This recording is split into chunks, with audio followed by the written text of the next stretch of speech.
সাবেক প্রধানমন্ত্রী শেখ হাসিনাকে দেশে ফিরিয়ে আনতে ভারতের কাছে আবারও জোরালো দাবি জানিয়েছে বাংলাদেশ।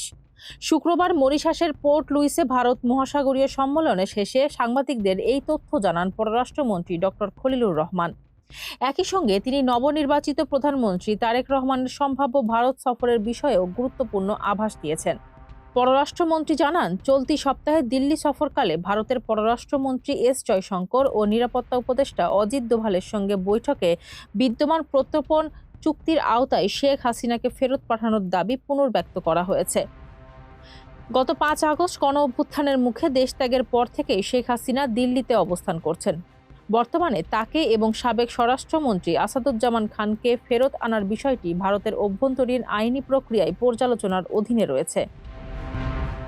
ডক্টর খলিলুর রহমান আরও জানান, প্রধানমন্ত্রী তারেক রহমানের আসন্ন ভারত সফর নিয়ে দুই দেশের মধ্যে উচ্চ পর্যায়ে চিঠি আদান প্রদান ও টেলিফোনে আলাপ হয়েছে।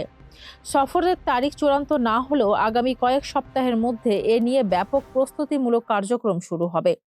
এছাড়া বৈঠকে ভারত কর্তৃক সীমিত রাখা ভিসা প্রক্রিয়া পুনরায় স্বাভাবিক করা এবং মধ্যপ্রাচ্য সংকটে জ্বালানি নিরাপত্তা নিশ্চিত করতে দিল্লির সহযোগিতা চেয়েছে ঢাকা।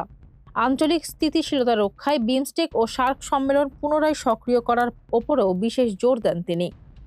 ভারতীয় পররাষ্ট্র মন্ত্রণালয় জানিয়েছে, বাংলাদেশের পাঠানো প্রত্যর্পণের অনুরোধটি বর্তমানে তাদের নিজস্ব বিচারিক ও আইনি প্রক্রিয়ার মাধ্যমে পরীক্ষা করে দেখা হচ্ছে। পররাষ্ট্রমন্ত্রী খলিলুর রহমান দিল্লির বৈঠকগুলোতে অত্যন্ত ফলপ্রসূ ও আশাব্যঞ্জক বলে অভিহিত করেছেন। ফারজানা হাসিন, মানবকণ্ঠ।